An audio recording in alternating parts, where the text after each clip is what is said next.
जय जय सीताराम। भाइयों, आज बहुत ही महत्वपूर्ण विषय पर चर्चा हो रही है। तो कुछ लोग आज हमसे पूछ भी रहे थे बोले महात्मा जी ऐसा बताओ कि आजकल पति पत्नी जो हैं वो एक दूसरे के प्रति विश्वासघात क्यों करते हैं, या लड़के लड़कियां जो हैं वो एक दूसरे के साथ विश्वासघात करते हैं। और बहुत से बच्चे ऐसे हैं जो आत्महत्या तक उनका जो है मनोविकार पहुंच जाता है और आत्महत्या कर लेते हैं। इसका क्या कारण है?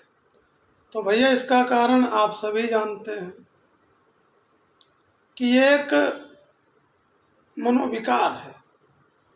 और आज मैं ऐसी बात बताने जा रहे हैं जिसको सुनने के बाद आत्महत्या करने के बाद बारे में कोई नहीं सोचेगा। अगर किसी की पत्नी ने किसी के साथ विश्वासघात कर दिया तो पति आत्महत्या कर लेता है, या पति ने कर दिया तो पत्नी टूट जाती है। अब आज हमारी ये बात जो है आप लोगों को इस मनोविकार से बचाने में मदद करेगी। और सबसे पहले एक शर्त है कि आप लोग इस वीडियो को ज़रूर भाई अपने मित्रों को और अपने बच्चों को भी सुनवाना। देखो, ऐसा क्यों हो रहा है कि आज के समय पर एक दूसरे के प्रति उतनी सहानुभूति नहीं है, प्रेम नहीं है, और एक दूसरे के प्रति पति पत्नी हो वो सहयोग नहीं रहा। और पतिव्रत धर्म की बात तो बहुत बड़ी चीज़ हो गई है, उसके बारे में सोचना बंद कर दो, नहीं तो माइंड में दर्द होने लगेगा। तो ऐसा क्यों होता है? मैं आपको पुरानी कथा सुनाता हूँ जो पहले हम सुना करते थे। हमने भी किसी के मुँह से सुनी है, आज आप लोगों को सुना देता हूँ। और भैया, हमें तो कोई चिंता होती नहीं है, अपने बच्चों को कथा जरूर सुनाना। एक बार कैलाश पर्वत पर माता पार्वती ने भगवान भोलेनाथ से आग्रह किया कि हे विश्वनाथ, पृथ्वी पर जो है सभी लोग भंडारे बहुत करते हैं और हमें भी जो है भंडारा करना चाहिए, यज्ञ हवन इत्यादि करवाना चाहिए। तो भोले बाबा का ठीक है, करवा लो। तो माता पार्वती ने एक भंडारा करवाया। पहले यज्ञ हुआ, उसके बाद भंडारा हुआ। और जब ब्राह्मणों को भोजन परोसने का समय आया तो भाई अपने हाथ से अगर परोसा जाए तो बहुत अच्छी बात है। तो माता ने कहा भोले बाबा से कि भोजन भी हम अपने हाथ से ही परोस देते हैं। भोले बाबा ने कहा अति उत्तम, बहुत अच्छी बात है, अपने हाथ से परोसो। तो अब ये भगवान विश्वनाथ का धाम है और यहाँ तो भैया सब बहुत ही कहना चाहिए उच्च कोटि की व्यवस्था थी। तो वहाँ ब्राह्मण क्षत्रिय वैश्य शूद्र इंसान भी सभी थे, देवता यक्ष गंधर्व कुबेर सभी देवता थे। पूरी षष्ठी का भंडारा चल रहा है। तो जब ब्राह्मणों के भोजन का समय शुरुआत हुआ तो माता ने अपने हाथों से परोसना शुरू कर दिया। और जिन पंडित जी को वो भोजन परोसने जाती थी पूरी थाली एक बार ली और देने गई। और उस समय वो क्या है, साड़ी अलग अलग पहन के जाती थी। हर ब्राह्मण के पास जब वो भोजन लेके गई तो साड़ी अलग पहन गई। भंडारा हुआ, भाई सभी ने खूब खाया खूब पिया, छक गए, अच्छी दक्षिणा मिली। अब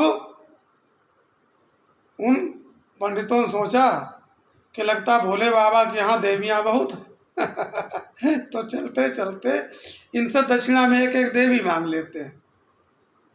तो उन्होंने कहा जिजवान, भोले बाबा ने कहा आदेश करो महाराज। बोलो भाई आपके यहाँ देवी बहुत हैं, हमें एक देवी दो दक्षिणा में। अब कितने ब्राह्मण कितने लोग, तो दक्षिणा भोले बाबा एक एक देवी कहाँ से देंगे। तो कहा ठीक है महाराज, आपकी इच्छा हम पूरी करेंगे। घर के अंदर गए, माता पार्वती से कहा देवी आपने तो बड़ा संकट खड़ा कर दिया। बोले क्या हुआ?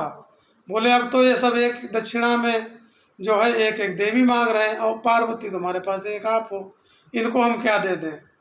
माता कहने लगी आप चिंता मत करो, मैं महल के अंदर बैठी हूँ और आप एक एक करके भेजना और हम उनको एक एक देवी दे देंगे। ठीक है भाई। भोले बाबा ने कहा महाराज आप एक एक करके जाओ, अपनी देवी लेके वापस आ जाओ। तो जो पहले व्यक्ति गए, अंदर घुसे, माता बैठी थी। माता ने कहा प्रणाम किया, कहा आप दक्षिणा लेने आए महाराज? बोला हाँ। क्या लोगे दक्षिणा? बोले एक देवी लेंगे। बोला ठीक है। उन्होंने अपना खाड़ा निकाला, अपनी तलवार निकाली और खट से 2 हिस्से कर दिए। एक हिस्से से पुरुष बन गया, एक से नारी बन गई, और वो हंसते हुए देवी लेके बाहर निकले। दूसरे ने कहा बड़ी अच्छी बात है, चलो हम भी ले आते हैं। ऐसे कर कर के देवी ले लेके सब अपने घर को जाने लगे। और माता एक पुरुष शरीर से 2 टुकड़े कर देती, एक का पुरुष हो जाता, एक की नारी बन जाती।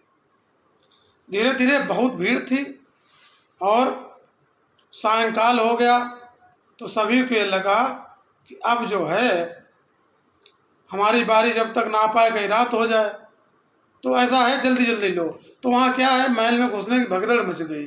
माता बड़ी चतुर हैं, वो तो आदिशक्ति हैं, उन्होंने कई रूप धारण कर लिए, और जितने पुरुष अंदर जाते हैं वो खट खट खट खट खट खट खट खट खट खट खट उनके 2-2 टुकड़े करने लगी, और एक टुकड़े से स्त्री, एक से पुरुष। और वहाँ भीड़ हो गई ज़्यादा, तो भैया अपने शरीर का जो था टुकड़ा, जो स्त्री बनी थी, अब उस भीड़ में वो तो पता नहीं चला कि हमारा कौन सा है। जब किसी का सर कटेगा, बीच से फटेगा, तो एक समय के लिए क्या वो अचेत हो जाएगा, और जब वो दोबारा जिंदा करती थी तब 2 हो जाते, स्त्री पुरुष। अगले को यही लगता था कि हमें जो है माता ने एक देवी दक्षिणा दे दी। तब जो वहाँ भगदड़ मच गई, तो किसी की देवी थी किसी के पल्ले पड़ गई और वो ले लेके भागे। अब कलयुग में यही है, जिनको अपने शरीर की अर्धांगिनी मिली थी वो तो पतिव्रता है, पति भक्त है, या जिन पत्नियों को अपना पति मिला वो पत्नी प्राण हो गए, अपने पत्नी का ख्याल रखते हैं। और जो बाद में भगदड़ मच गई, हाँ किसी की कोई लेके चला गया, वो जो है आज ज़्यादातर नारियों में वो गुण भी पाए जाते हैं। तो एक शादी नहीं, एक से दिल नहीं भरता, दूसरी नहीं, तीसरी नहीं, चौथी, मतलब ये केवल स्त्रियों के लिए, पुरुषों में भी ये गुण है। तो भैया अगर कोई व्यक्ति ये समझता है कि हमारी पत्नी ने हमारे साथ विश्वासघात कर दिया और उसमें टूट गए, बड़े दुखी हो गए, हम आत्महत्या कर लेंगे, भाग जाएंगे, ये तो मूर्खता है, क्योंकि ये गड़बड़ वहाँ से हुआ है। ना आप इकट्ठे घुसे होते और ना एक साथ कई देवियाँ प्रकट की जाती और न गड़बड़ झाला होता। इसलिए अपने दिमाग से जो है ये विकार मिटा दो कि हमें बेवफा मिली कि वफा मिली, ये मत सोचो। जो मिली उसमें संतोष करो, जो जिस तरीके की है, या जिन पत्नियों का जो पति जैसा है उसमें अपना समय गुजारो, क्योंकि वो बाद में वहाँ भैया गड़बड़ हो गया था। और इनका आज की नारियों का या आज के पुरुषों का इसमें कोई दोष भी नहीं है, क्यों उस समय से लेकर आज तक वो जो पुरुष शरीर थे या स्त्री शरीर थे वो अपने असली को ढूंढ रहे हैं, और असली को ढूंढने के चक्कर में कई राउंड लग जाते हैं। तो जितने अच्छे लोग थे वो ज़्यादातर सदगति को प्राप्त कर चुके हैं, और जो बहेवा वाला जो मेला था, भेड़ों का झुंड समझो, ये आज गड़बड़ कर रहा है। इस वीडियो को अपने बच्चों को जरूर दिखाना, ताकि उन्हें भविष्य में ऐसी परिस्थिति या ऐसे संकटों से न गुजरना पड़े। तो भाई अब हमने किसी के मुंह से सच्चाई सुनी थी, आप लोगों को शेयर कर दी। आप लोग अपने मित्रों को शेयर कीजिए, ताकि हमारे समाज में जो नए बच्चे हैं या आजकल बुजुर्ग बड़े भी आत्महत्या जैसे कदम उठा लेते हैं, उसको रोका जा सके। जय जय श्री सीताराम। सभी का कल्याण हो, सभी पे भोले बाबा की कृपा बनी रहे, और माता पार्वती सभी को जो है भैया अब उनकी असली देवी दे दें। जय जय श्री सीताराम।